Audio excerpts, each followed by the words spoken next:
Glitter এই কেকটা কিন্তু বাইরের দেশে এখন অনেক বেশি জনপ্রিয় একটা কেক, অনেক বেশি ট্রেন্ডিংয়ে চলছে আর খুবই ট্রেন্ডি কেক। সো এই কেকটা দেখতে যেমন সুন্দর, খেতেও অনেক মজা। আর শুধু এমন থাকে না যে দেখতে ভালো হয় খেতে ভালো হয় না, এটা কিন্তু এমন না। আসসালামু আলাইকুম, কেমন আছেন সবাই? আশা করি সবাই ভালো আছেন, আমিও ভালো আছি। কিন্তু এত বিজি যে আমি ঠিকমতো কেকের ভিডিও আপলোড করতে পারছি না। তো যাই হোক, এটা একটা বাটার ক্রিমের কেক ছিল। এতক্ষণে আশা করি বুঝেই গিয়েছেন, বাটার ক্রিম কিন্তু হুইপ ক্রিম থেকে বানানো অনেক বেশি কষ্টসাধ্য। কিন্তু যারা কেক চিনে বা অনেক ভালো কেক বুঝে তারা আসলে বাটার ক্রিমই নেয়। কেক লাভাররা সাধারণত বাটার ক্রিমই বেশি পছন্দ করে। তারপরও বাংলাদেশের ফ্যান বেস কিন্তু আলাদা। হুইপ ক্রিম আর বাটার ক্রিমের ফ্যান বেস টোটালি আলাদা। বাংলাদেশে মানুষ বেশিরভাগই হুইপ ক্রিম খায় বা ট্রাই করে থাকে। অ্যান্ড অ্যাব্রোডে, বাংলাদেশের বাইরে যে কোনো দেশেই বাটার ক্রিমটা অনেক বেশি চলে। আর এশিয়ার কান্ট্রির মধ্যে ইন্ডিয়া, বাংলাদেশ, পাকিস্তানি এইগুলোতেই অনেক বেশি হুইপ ক্রিমের কেক যায়। এইটা একটা ভিন্টেজ কেক ছিল, 2 পাউন্ডের কথা ছিল, বাট বাটার ক্রিম কিন্তু কখনোই 2 পাউন্ড বললে 2 পাউন্ড হয় না, এটা 3 পাউন্ড প্লাস হয়েছিল। তো যাই হোক, এই কেকটা কিন্তু যেটা আমার মন মতো বলা হয় এরকম একটা কেক হয়েছিল। কেকটা করে আমি খুবই স্যাটিসফাই ছিলাম, মানে মনে হচ্ছিল যে না, নিজের কাছেই ভালো লাগছিল যে যেমন চেয়েছিল এমনই দিতে পেরেছি। ভিন্টেজ কেকগুলোতে কিন্তু নর্মালি অনেক ক্রিম যায়। সো বাটার ক্রিমে 2 পাউন্ডের জন্য যা দরকার বা যতটুকু ক্রিম দরকার হয়, এই ভিন্টেজের জন্য তার থেকে অনেক বেশি বাড়িয়ে বাটার ক্রিম বানাতে হয়। তো যাই হোক, এই বাটার ক্রিমের যে কাজগুলো, এটা খুব একটা কঠিন কিছু ছিল না, বাট এখানে এক একটা নজল এক এক টাইপের ছিল এবং এগুলোর জন্য এক্সট্রা আরও আমার নজল কিনতে হয়েছিল। এই কেকটা কিন্তু হোয়াইট ফরেস্টের কেক ছিল। হোয়াইট ফরেস্ট ভিতরে আমি অনেক মজার একটা ফিলিং ইউজ করেছিলাম এবং অনেক ক্রাশ করা চকলেট দিয়েছিলাম। তো যাই হোক, এটা রিভিউ কিন্তু খুবই ভালো লেগেছিল। এইটা একজন আমার পেজ সাজেস্ট করেছিল তার কলিগকে।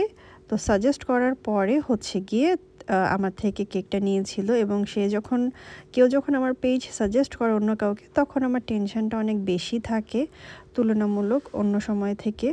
অন্য সময় হলে একটা মানুষ নিজের জন্য নিলে ঠিক আছে, বাট যখন কেউ কাউকে সাজেস্ট করে তখন মনে হয় যে না, আমার উপর বা আমার পেজের উপর সে ভরসা করেই কথাটা বলেছে, অবশ্যই ভালো দেখেই তারা বলেছে। এমনি তো কেউ কাউকে ভালো না হলে বলে না।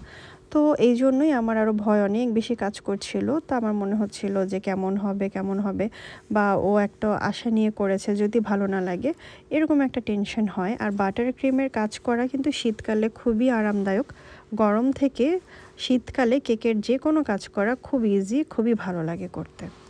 এই ক্রিমটা আমাকে একটুও প্যারা দেয়নি, একদম ফার্স্ট থেকে কোনো প্যারা দেয়নি, সুন্দর মতো ক্রিম হয়ে গিয়েছিল এবং সেটও হয়েছে ভালো। বাট এই যে গ্লিটারটা ইউজ করেছিলাম, যতই দিচ্ছিলাম গ্লিটার কমই লাগছিল, কজ এই গ্লিটারটা পুরো মিহি ছিল।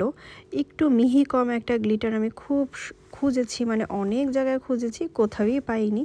গোল্ডেনটা ছিল আমার, বাট সিলভারটা ছিল না। সো কিছু করার ছিল না, অ্যান্ড মিহি গ্লিটার দিয়ে আমার কাজ চালাতে হয়েছে। বাট যতটুকু সম্ভব আমি এটার ইফেক্টটা আনতে পেরেছিলাম। আর এখানে রিবনও ছিল। এই রিবনগুলো ইউজ করার পরে মনে হচ্ছিল যে কেকটা খুব ফুটে উঠেছে। তো আমি যত পেরেছি এখানে আমি গ্লিটার অ্যাড করেছি। আস্তে আস্তে দেখবেন যে খালি গ্লিটারই দিচ্ছিলাম। এই গ্লিটারটা অবশ্যই এডিবল ছিল। এই রিবনটা বাদে এই কেকের সব কিছু এডিবল ছিল। লাস্টে এখানে সুগার বল অ্যাড করে দিলাম। বলেছিল ছবির রেফারেন্স অনুযায়ী এখানে পার্ল ছিল হোয়াইট কালার, সো আমি পার্ল হোয়াইট কালারই দিয়েছিলাম। আর যেহেতু এখানে রেফারেন্স অনুযায়ী গ্লিটারটা ছিল সিলভার, আমারও সিলভারই দিতে হয়েছিল, না হলে আমার পিঙ্ক গ্লিটার ছিল, আমার ওইটা অ্যাড করলেও আর অনেক বেশি সুন্দর লাগতো, কিন্তু কালার চেঞ্জ হয়ে যাওয়ার একটা পসিবিলিটি ছিল, এই জন্য আর অ্যাড করিনি। যেহেতু আমাকে বলে দিয়েছিল হুবহু ছবির মতোই লাগবে, তো যখন হুবহু বলে আমি অবশ্যই কাস্টমারকে বলে নিই যে হুবহু কারো সাথেই মিলবে না, আপনি 70-80% মিল পাবেন। আর নিজের কেকের কাজের সাথেও পরে ওই কাজটা করতে গেলেও একদম 100% মিল থাকে না, নিজের কাজের সাথেও 90% মিল পাওয়া যায়।